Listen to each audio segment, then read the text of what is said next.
La NASA recibió una transmisión de radio aterradora. Enviaban un mensaje muy perturbador. Ese mensaje me ha estado siguiendo desde que era un niño. Decía lo siguiente: todos morirán en círculos, círculos y círculos en agonía. El fin está pronto.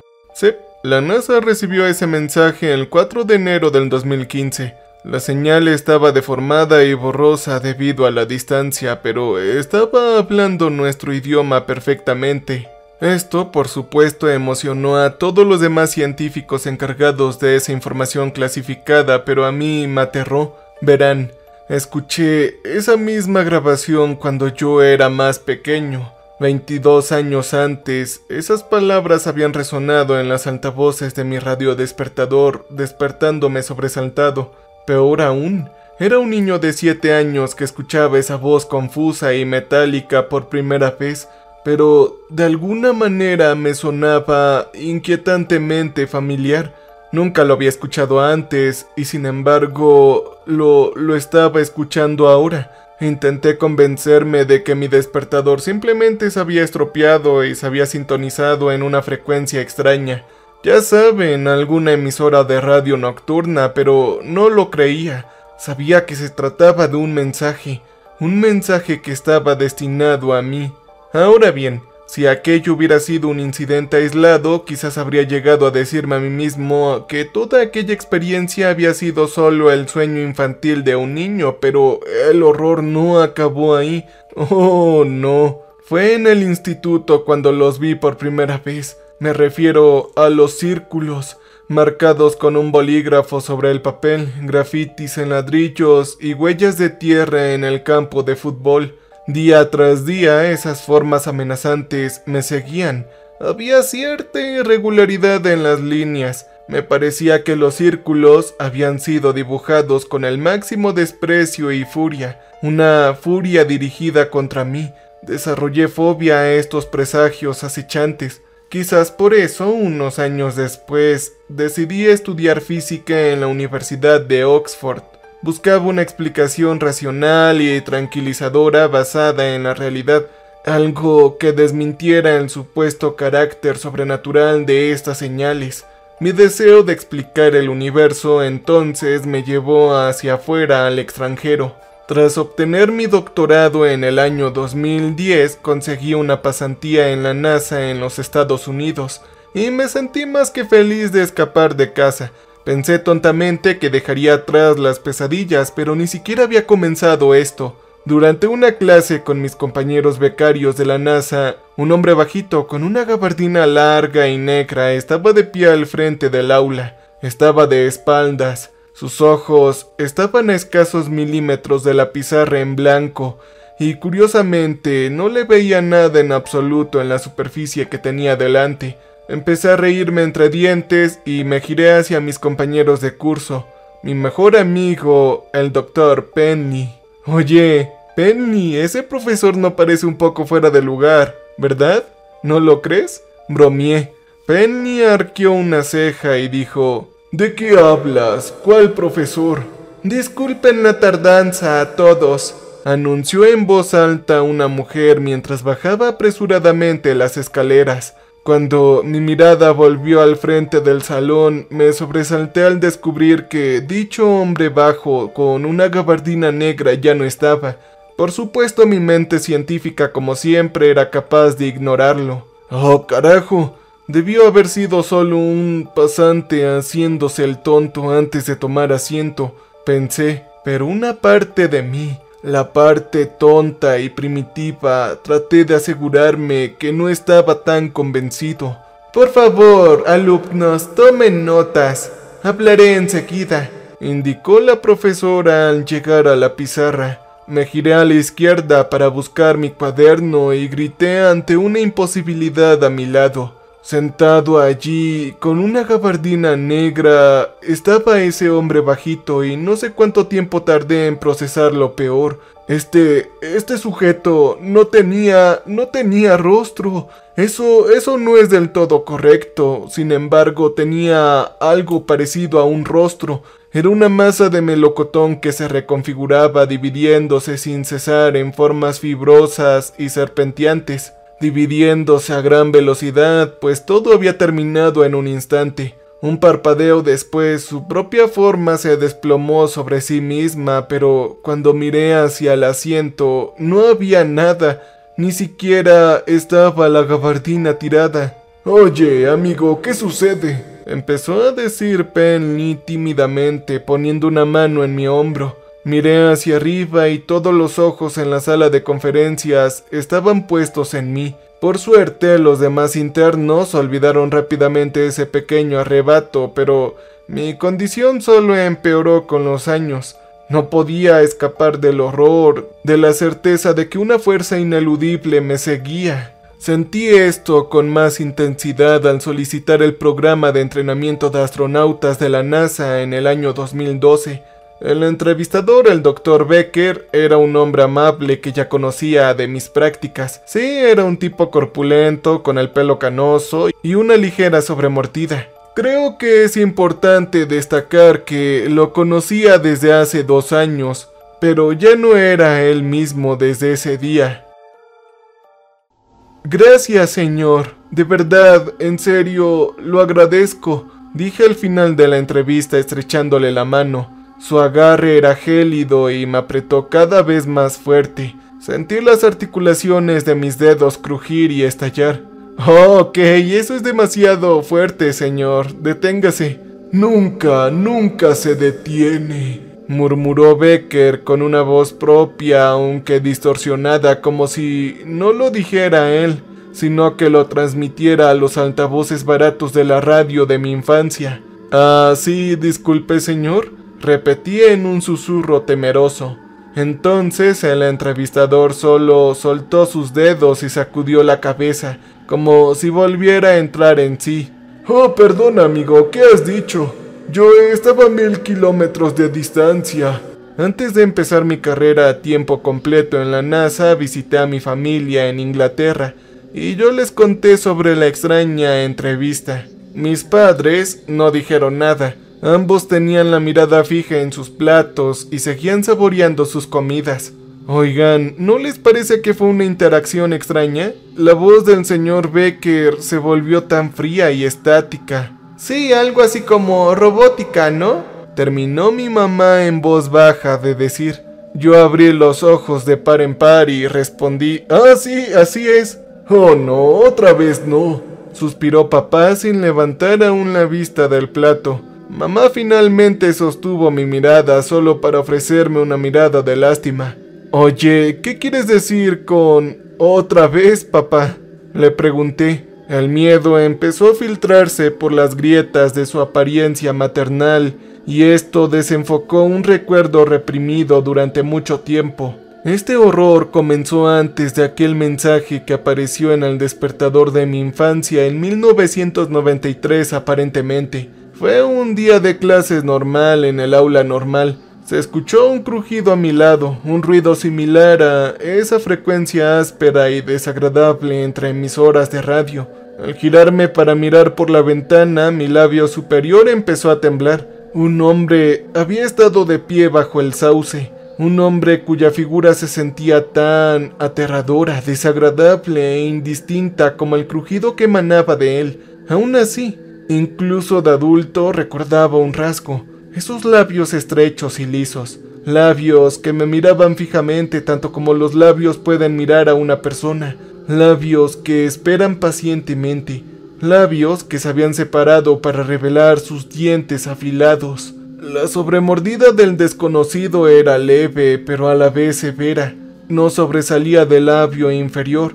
Los dientes superiores simplemente sobresalían varios centímetros de la fila inferior que se encontraba en la sombra de sus brillantes dientes blancos superiores. El hombre no sonreía ni fruncía el ceño, y había algo desconcertante en ello, en la neutralidad de su boca. En su simple presencia era absoluta, como un hombre imparable. El hombre ciervo lo había llamado crudamente mi yo de 7 años a causa de sus dientes. «Creo que ya me acuerdo», susurré. El hombre de la sobremordedura y la voz horrible. Sí, era como una voz de radio, como solías decir, respondió mi papá suavemente estirando una mano sobre la mesa del comedor, tomando la mía. Sí, ya me había olvidado por completo de este sujeto, susurré. Eso es porque era la imaginación de un niño desbocado, resopló papá. Siempre fuiste un niño ansioso. Oye, Jim, no seas tan cruel con él. Cariño, tu entrevista debió de despertar traumas infantiles olvidados. Relacionaste los dientes del Dr. Becker con los de ese hombre desconocido de tu infancia, dijo mi mamá regañando a mi padre y diciéndomelo a mí de una manera suave. ¿Ah? ¿Y cómo podría ser eso? Sé lo que vi, sé lo que oí, pregunté con incredulidad. Sí, hijo, pero el trauma puede hacer cosas increíbles a veces, susurró mi madre. La duda en la voz de mi mamá era innegable. El miedo era innegable. Y debería haberlo tomado en serio. Sobre todo, no debería haber regresado a los Estados Unidos. No debería haber aceptado el puesto en el programa de entrenamiento de astronautas. 3 años después, en 2015, aquella fatídica transmisión de radio fue recibida por el sistema encriptado de la NASA. El fin está cerca, morirás en círculos y en agonía, en círculos y en círculos. Esas malditas palabras que el doctor Solana nos dijo que provenían del centro del universo.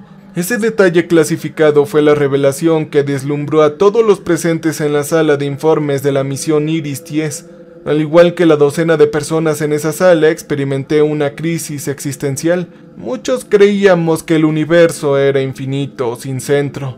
Visto por el ojo público de la ciencia, el universo observable tiene 93.000 millones de años luz de diámetro. Ahora sé que este siempre ha sido un rincón infinitesimal de un universo tremendamente grande, pero plano e infinito. Puede parecer imposible, pero la investigación y la tecnología de la NASA disponibles públicamente palidecen en comparación con los proyectos científicos desarrollados por el Dosen-Minus, la cual es una agencia internacional sin documentación, cuyos denunciantes han corrido un terrible destino en el pasado por filtrar información confidencial. Seguro pronto yo me uniré a ellos, pero no me importa, todos moriremos en círculos. Tras la interceptación de esta señal de radio alienígena, el Dosen-Minus aceleró el desarrollo de la nave espacial Iris 10, y en cuestión de meses la NASA pudo enviar una misión tripulada de astronautas a la fuente de la transmisión, a billones y billones de años luz de distancia. Enviarnos a ese centro imposible de la realidad a una velocidad de viaje imposible. Se proyectaba que alcanzaríamos la señal en 5 años. El equipo Iris 10 estaba compuesto por, obviamente, el capitán Becker, la doctora Gleason, el doctor Penley y yo, el doctor Harrow. La arrogancia impulsó a nuestro equipo a seguir adelante mientras nos deformábamos más rápido que la luz hacia el espacio. Un lugar que, nos advirtieron, podría desafiar todo lo que incluso los científicos más avanzados del Dosen-Minus sabían sobre las leyes de la física y la realidad. Aún así, si esta fuera una grieta prohibida del espacio, supusimos que algo no impediría alcanzarla. Supusimos que el corazón palpitante de la realidad fortalecería sus válvulas y vasos cósmicos contra nuestra diminuta nave espacial, y podría causar una infección viral. En otras palabras, a ninguno de nosotros le dimos mucha importancia a la advertencia del doctor Solana. Éramos los pioneros. De hecho, el doctor solo nos animó a seguir adelante, incluso cuando todas las señales empezaron a indicar que algo andaba muy pero muy mal. Pasamos la mayor parte del viaje en criotasis, así que no podría hablar de las innumerables galaxias que recorrimos. La tripulación solo fue despertada por la inteligencia artificial de la nave cuando Iris 10 cruzó lo que el capitán Becker describió como un umbral profundo y denso entre la capa exterior de la realidad que se rige por las leyes conocidas de la física y esta capa interior de la realidad que, por lo que sabemos, podría no regirse por ninguna ley. explicó asintiendo con la cabeza desde la ventana. El doctor Harrow confirmará el análisis de la nave, estoy seguro, una vez que haya analizado estos datos. Pero esto es todo, amigos. Estamos pisando donde ningún otro ser humano ha estado antes. Sentí que el capitán Canoso estaba tan perdido e inseguro como nosotros. Claro, para mentes como las nuestras, eso siempre forma parte de la emoción. Penny se frotó la cabeza. Quizás necesites analgésicos, Dr. Becker. De acuerdo, la cosa se complicará si no usas mi apellido de matrimonio para diferenciarme del capitán. No querrás que yo pilote la nave. Sí, está bien, de acuerdo, pero eso me ofende. Se rió entre dientes su esposa, dándole un codazo. Oh, sí, lo siento, es que estoy tan acostumbrado a llamarlos por su nombre. Bueno, aprende rápido, jovencito. Vamos a tener que cuidar a estos dos. En ese momento bromeó Gleason, compartiendo una sonrisa burlona con su esposo. Somos mamá y papá del barco, quizás más bien abuela y abuelo, agregó el capitán mientras Gleason se reía y lo empujaba juguetonamente. Oh, 4 años, 7 meses y 15 días, dije ignorando los comentarios mientras revisaba la información en la pantalla. Estuvimos inconscientes tanto tiempo. Claro que sí, cruzamos el umbral hace 1 hora, dijo el capitán Becker señalando con la cabeza hacia la ventana. Hace 1 hora y 17 minutos. Hice un diagnóstico de seguridad antes de despertar a la tripulación hace 22 minutos, anunció Iris, la inteligencia artificial a bordo, por los altavoces. Miren allá afuera. ¿Qué es lo que ven?, dijo el capitán. Yo vi negrura en la que no había estrellas, en la que las leyes del tiempo y el espacio tal vez ni siquiera se aplicaran. Según esto, los científicos de mi país. Es mi hogar, pensé. Me pregunto cómo estará mi hogar después de 4 años, casi 5. Puede que incluso ya ni siquiera exista. Quizás lo haya arrasado un cometa o armas nucleares. Pero yo negué con la cabeza e intenté concentrarme. Algo en la oscuridad de ese lugar en el centro de nuestro universo, que llegaríamos a llamar el medio, me infundió los pensamientos más vacíos. O mejor dicho, vació mis viejos pensamientos y puso algo más en su lugar. Algo aterrador. Yo no veo nada, respondí finalmente con los ojos aún pegados a la pantalla de mi puesto. Y la nave tampoco, ni estrellas, ni planetas, ni elementos conocidos. Los datos indican que, bueno, no sé qué indican realmente. Simplemente no hay nada aquí. Nada que nuestros instrumentos físicos puedan procesar. Parece imposible que nuestra nave haya logrado siquiera cruzar un lugar que se encuentra más allá o dentro de nuestra realidad conocida. No es que la NASA no lo haya hecho antes, pero eso está fuera de su alcance, dijo el capitán. No lo hace menos imposible, respondí. Creo que imposible es una palabra que pronto nos resultará difícil comprender, susurró Penny. El capitán continuó. Sí, en fin, lo que quiero decir es que no tiene sentido hablar de años, meses y días. Si Iris dice que cruzamos una especie de umbral hace 1 hora, pero ¿qué sabemos realmente sobre las leyes espaciales y temporales de este lugar, maldita sea? Los únicos datos físicos que la NASA ha recibido de esta zona del universo son las transmisiones de radio. Y sí, el capitán parecía tener más razón a medida que pasaba el tiempo, si es que pasaba. Solo que no comíamos, no dormíamos y no nos faltaba nada salvo seguir avanzando. Al principio este era el sueño de un científico,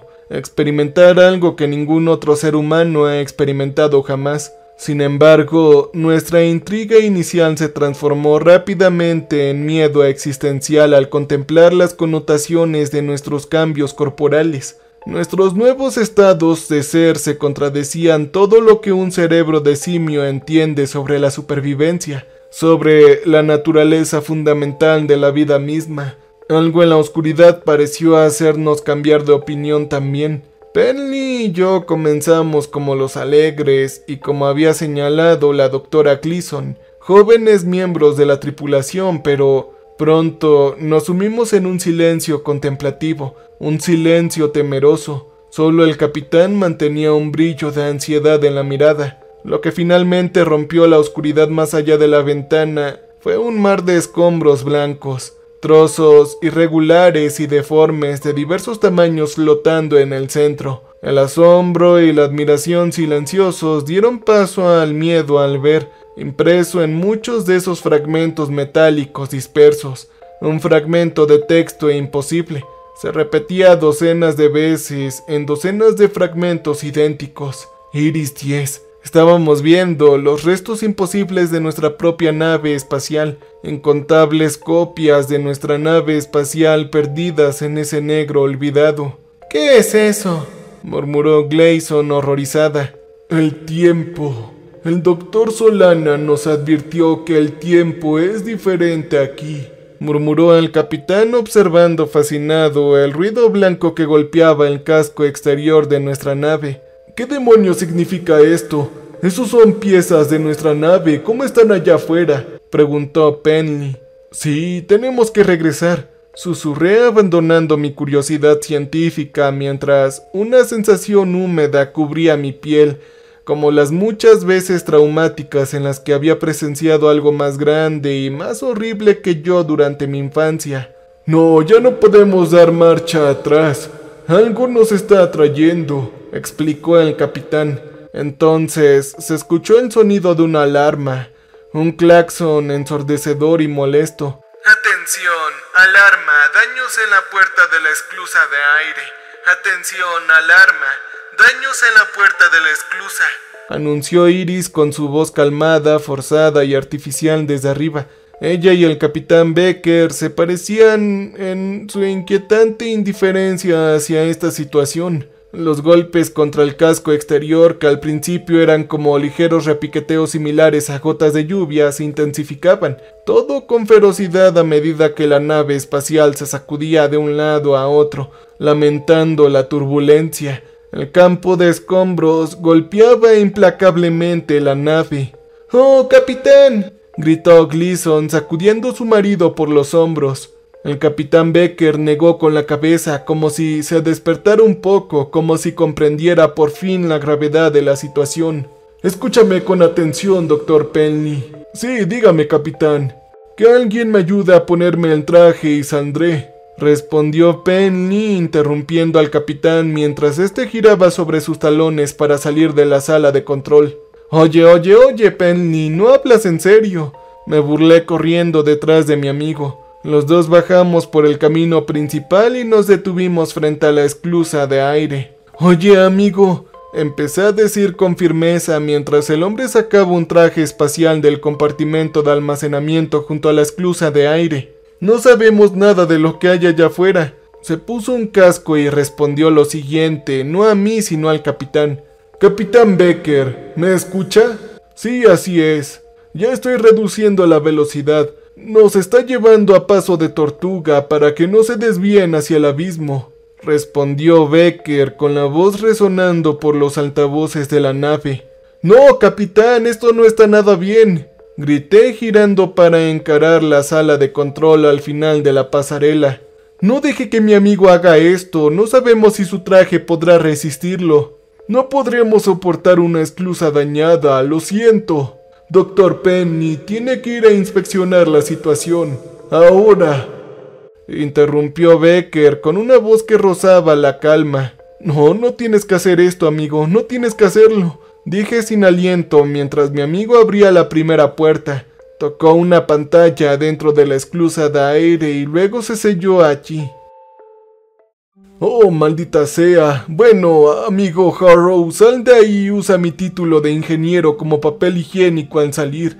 Mira, ¿cómo arreglo esto que está roto? Evitaré que muéramos de forma atroz, ¿sabes?, respondió mi amigo sonriéndome a través de la visera de su casco. Hice una mueca cuando mi amigo abrió la puerta exterior de la esclusa, esperando que una avalancha de escombros blancos lo inundara y le destrozara el cuerpo. Pero mientras mi amigo se adentraba en la oscuridad en su paseo espacial, los fragmentos de nuestra nave clonada parecieron deslizarse suavemente junto a él. «Se siente extraño aquí afuera», comentó mi amigo ingeniero mientras se aferraba al costado de la nave jugando con un panel de control al lado de la puerta de la esclusa de aire. «¿Extraño en qué sentido?», respondió Gleason a través del comunicador de la nave.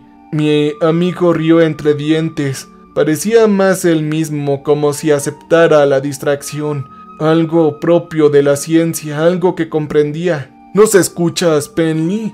Por favor, dinos», presionó el capitán Becker. «Oh, lo siento, lo siento. ¿Alguno de ustedes se ha torcido alguna vez el tobillo? ¿O se ha torcido algo?». Mi amigo hizo una pausa recuperándose. «Oh, sí, claro que sí», respondía hablando por el micrófono que estaba junto a la puerta de la esclusa de aire. Penny suspiró con satisfacción. «Bueno, así se siente. Siento una tirantez en todo el cuerpo». «Oye, Penny, ¿estás bien?», preguntó Gleason con un dejo de preocupación en su voz. «Sí, él está bien, maldita sea. ¿Qué tal está la esclusa, Penny?», dijo el capitán. «Sí, bueno, creo que la inteligencia artificial de Iris estaba entrando en pánico por nada. Hay una abolladura cerca del mecanismo de apertura, pero la puerta se abrió con facilidad.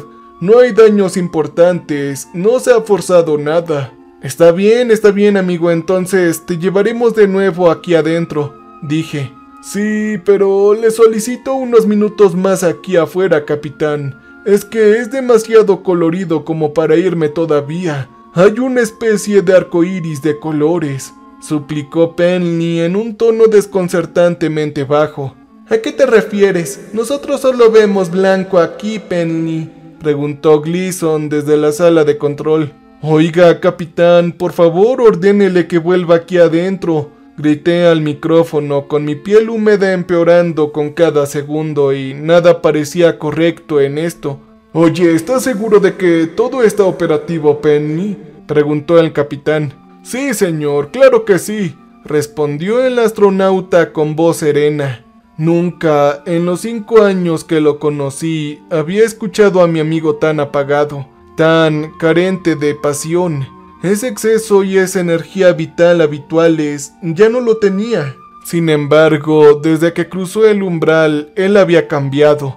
Los destellos de su verdadero yo se reducían cada vez más. Primero se volvió inusualmente silencioso, luego se volvió inusualmente tranquilo y prefería que no dijera nada. «Si todo ha sido evaluado, regresa adentro y vuelva a sellar la esclusa de aire», ordenó el capitán Becker. «Sí, señor, está bien», respondió mi amigo mientras volvía a aparecer.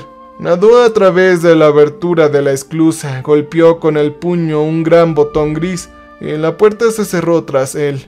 Las botas blancas del astronauta resonaron torpemente al caer al suelo, y me sonrió a través de la visera de su casco al abrir la segunda compuerta. Me dio una sonrisa cálida, confortablemente familiar. Parecía haber vuelto a ser el mismo de antes. «Es increíble. Todo fue una situación muy buena», suspiró mi amigo mientras se quitaba el casco y la puerta interior se cerraba detrás de él. Oye, ¿qué quieres decir que allá afuera fue increíble? ¿Cómo es que había un arco iris de colores? Explícate», pregunté en voz baja, casi demasiado asustado para hacerlo. Mi amigo simplemente se encogió de hombros, pero siguió sonriendo. Fue entonces cuando me di cuenta de que no había vuelto a ser el mismo de antes. Había algo horrible en el comportamiento de mi amigo, y lo que más me asustaba fue no saber qué había cambiado o cómo. Ahora había más que una disposición tranquila. «¿Cómo se siente, Dr. Penny? ¿Cómo está su piel? ¿Sigue tirante?», preguntó Gleason al entrar en la pasarela. «Yo me siento rejuvenecido, la verdad, me siento mejor que nunca». Él se rió apretándose la cara con una mano enguantada. «Bueno, solo para asegurarme, me gustaría hacerte una revisión en la enfermería. Iré a prepararme», dijo Gleason mientras se alejaba por el pasillo. El ingeniero sonriente simplemente asintió mientras se quitaba el traje. «Oye, ¿en serio estás bien?», susurré una vez que se quitó el casco y nuestra conversación no fue transmitida por las comunicaciones de la nave. Lo acabo de decir, ¿no? ¿Quieres que lo repita? Me siento como nuevo, respondió Penny, estirándose y dejando escapar un gran bostezo.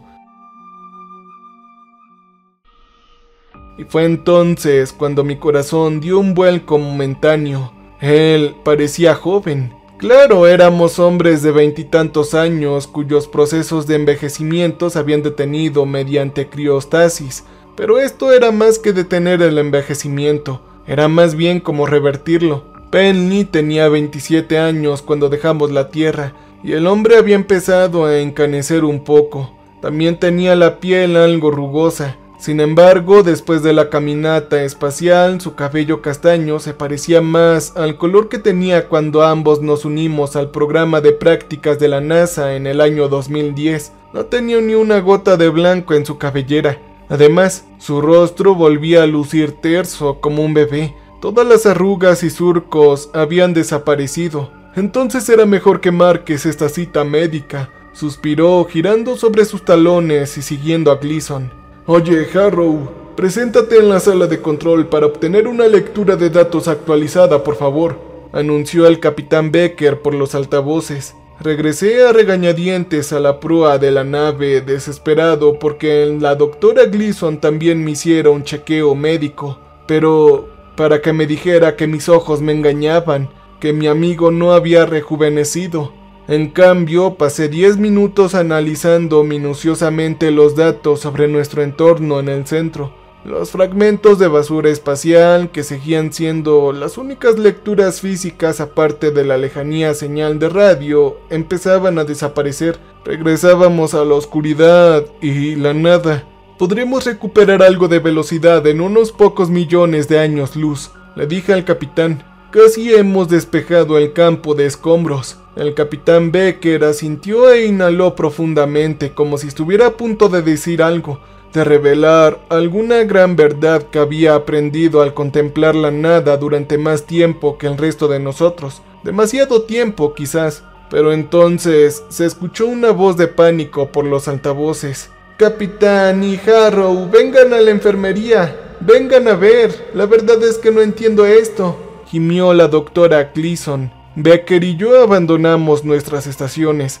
Corrimos por la pasarela y luego nos escabullimos a través de una puerta automática hacia la estación de Gleason. ¿Qué sucede? Comencé a decir sin aliento ante la vista que tenía frente a mí. La doctora Gleason, con rostro pálido, estaba sentada junto a su mesa de operaciones azul, donde yacía mi amigo muy satisfecho, con los dedos entrelazados, descansando plácidamente sobre su vientre. Llevaba las mangas negras arremangadas para evitar que le colgaran sueltas sobre las puntas de las manos, y sus pantalones demasiado grandes estaban recogidos hasta la parte superior de sus zapatos, demasiado grandes. Mi amigo seguía envejeciendo al revés, más bien rejuveneciéndose, se encogía. A juzgar por su rostro era inconfundiblemente él, pero parecía un joven adolescente de 13 años. ¡Oh no! Tenemos que detenerlo, de alguna manera tenemos que detener esto antes de que él... repitió la doctora con la mirada perdida en la pared, como si no quisiera sostener la mirada en mi amigo, como si no quisiera aceptar la existencia de la imposibilidad científica que tenía ante sí. El rejuvenecimiento era lento pero perceptible. Con él llegó un sonido que me llenó de horror, el chirrido de superficies al rechinar como si Penny fuera de goma. Pensé en su comentario sobre la tirantez de su piel. Pensé en su comentario sobre un arco iris de colores. Pensé en la nueva personalidad que no le pertenecía. ¿Qué le pasó?, murmuré horrorizado, viendo a mi amigo convertirse en un niño de 9 o tal vez 10 años. Y entonces su sonrisa se desvaneció, como si de verdad me hubiera escuchado, como si estuviera recuperando la cordura. Sin embargo, eso fue lo más aterrador. Ya no parecía completamente contento con su destino, contento con su juventud. Ahora, una sensación de conocimiento se apoderó de los ojos de mi amigo y bajó la mirada hacia las mangas enormes que colgaban de los brazos y los zapatos que le resbalaban de los pies. ¿Qué carajos me está pasando? ¡Ayúdenme, ayúdenme!, dijo con inocencia infantil, como si su cerebro también estuviera envejeciendo. La doctora colocó una mano sobre la mejilla del niño con amor y con las lágrimas llenando sus ojos. «Oh, no, no, te ayudaremos, amigo, lo prometo», mentí intentando ocultar mi mirada temerosa. «Ok, vamos a hacer algo». La voz de la enfermera se fue apagando, su mente pareció perder su ya tenue comprensión de la realidad. «Tenemos que regresar», dije. «Si lo sacamos del centro, quizás las leyes normales de la física se apliquen a él. Quizás empiece a envejecer correctamente de nuevo. No, eso nos tomaría 4 horas regresar al umbral. En 10 o 15 minutos, nuestro amigo ya habrá rejuvenecido, pasando de un hombre a niño. No lo logrará. Seguirá haciéndose joven hasta desaparecer». «Oh no, no lo digas», le advirtió su esposa con lágrimas en los ojos. «Podría detenerse si lo ponemos en criostasis, ¿no?», sugerí. «Las leyes naturales me temo que no se aplican aquí», dijo Becker. «Tenemos que intentarlo, tenemos que hacer algo». «No, ya no está en nuestras manos. Nos están arrastrando hacia el centro», susurró el capitán con la mirada tan distante como desde que cruzamos el umbral. Gleason miró a su marido con horror y confusión. «¿Qué estás diciendo, cariño?» «¿Ah? ¿Qué? ¿De qué hablan?», respondió Becker distraídamente, revelando que tal vez él era el menos tranquilo y concentrado de todos nosotros. «¿Cómo que estamos siendo arrastrados hacia el centro? ¿Qué quieres decir?», dijo su esposa. Penny, que ya parecía un niño pequeño, lo interrumpió con un grito de horror. «No, por favor, no quiero morir». Entonces, mi amigo rejuvenecido se arrancó los pantalones y saltó de la cama con su camisa demasiado grande, usada como un vestido. Los 3 adultos restantes lo miramos con expresión de asombro mientras salía disparado de la enfermería y bajaba por la pasarela. «Lo atraparé», prometí girando y corriendo en su persecución. Esperaba que Penny encontrara un rincón tranquilo de la nave para sentarse a llorar. Esperaba que ya fuera un niño pequeño para cuando lo alcanzara, pero abrí los ojos de par en par al escuchar el tenue silbido de una compuerta al abrirse. Y entonces, la figura infantil de Penny, vestido solo con una camisa demasiado grande, se escabulló hacia la esclusa de aire. «¡No, Penny! ¡No lo hagas!», grité con todas mis fuerzas. Llegué a la puerta interior en un momento después de que se cerrara y estaba a punto de apretar el botón para reabrirla, pero Penny fue más rápido. Con la agilidad de un niño ya había abierto la puerta exterior. Hubo un momento de silencio y quietud. El chico no flotó hacia la oscuridad, no se congeló, ni se descoloró, ni se hizo añicos. Después de todo, no estábamos en el espacio. Estábamos en un lugar diferente, con reglas diferentes. Quizás mi amigo había vislumbrado más de la verdad que nosotros, pero ni siquiera él lo comprendía. Claramente creía que algo en la oscuridad o en el arco iris invisible lo salvaría, que revertiría su destino de este momento. «Ya estoy mejor», lo escuché susurrar con una voz inexplicablemente audible a través de la puerta interior, incluso sin casco. El capitán Becker y la doctora Gleason corrieron por la pasarela hacia mí mientras yo golpeaba furiosamente la puerta de la esclusa de aire. «Ni se te ocurra acercarte a ese botón, Harrow», me advirtió el capitán gritando mientras corría hacia adelante. El capitán me tiró hacia atrás y los 3 observamos en un silencio atónito cómo este niño, expuesto a la oscuridad más allá de la esclusa de aire abierta, se giraba para mirar la ventana ovalada de la puerta interior. Entonces vino un horror que nunca podré borrar de mis ojos. La camisa enorme de Penny cayó al suelo metálico de la esclusa, y de ella salieron cosas aterradoras. Una docena de gusanos gigantes y carnosos de varios azules, rojos, amarillos y verdes. Un caleidoscopio de pesadilla de formas retorcidas que una vez fue mi amigo. Mientras los tripulantes supervivientes gritaban, las criaturas se arrastraban por las paredes, el suelo y el techo de la esclusa, y algunas empezaron a cubrir el otro lado de la ventana. y justo cuando le rogaba a la pesadilla que se apaciguara para que mi corazón descansara, horribles hendiduras abrieron en las cabezas de los gusanos. Estas cosas movían sus pequeñas mandíbulas al mismo tiempo para articular palabras como una sola voz. ¿Qué es lo que sucede, amigos? ¿Por qué me miran así? Ya me siento mejor, preguntó mi amigo, pero en forma de gusanos. Yo no parpadeé, no me moví, no hablé, solo pensé en una palabra: Penny. Él era Penny, todavía lo era. Esas criaturas habían asumido la conciencia de mi querido amigo. Era como si él fuera su mente colmena involuntaria e inconsciente. Él no se dio cuenta de que no había mejorado en absoluto. Él o esta cosa empezó a llorar perturbado por nuestros gritos continuos. Por favor, amigos, basta, dejen de bromear, ábranme la puerta. No entiendo, no puedo presionar el botón, continuó con voz asustada. Entonces, mientras los gusanos jugaban con el panel del otro lado de la puerta interior, se produjo una ráfaga de sonidos chispeantes.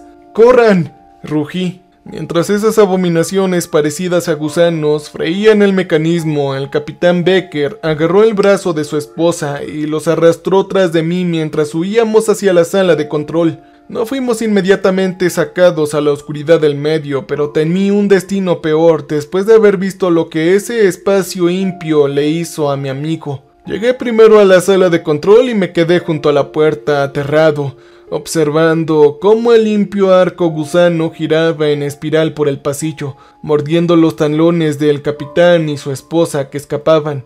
Las criaturas chillaban de horror con sus hendiduras ondulando al mismo tiempo.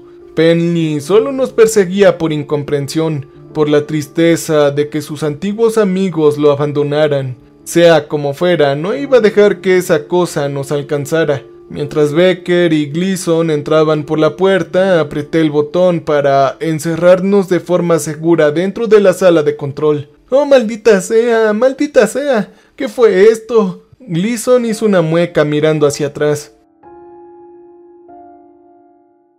Oye, ¿estás bien? Ninguno te atrapó, ninguno entró. ¿Qué era esa cosa? Jadeó el capitán inspeccionando la espalda de su esposa. Oigan, no se hagan los tontos, gruñí.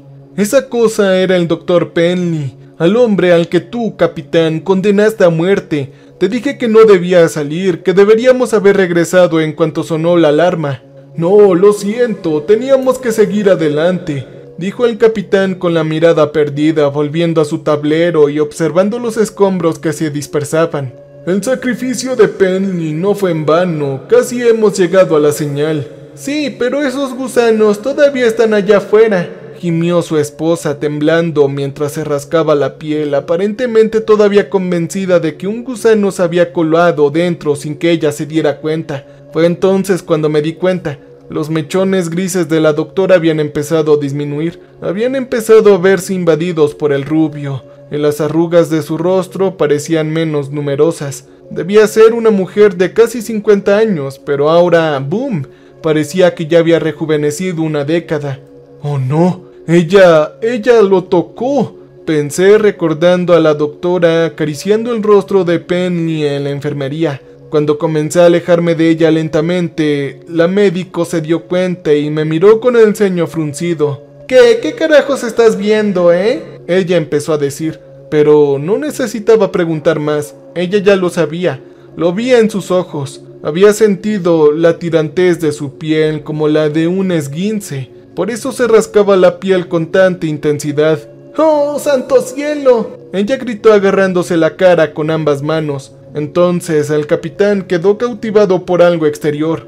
¡Miren, es increíble! Su esposa se estremeció y dijo, ¡maldita sea, no! ¡Mírame, mírame!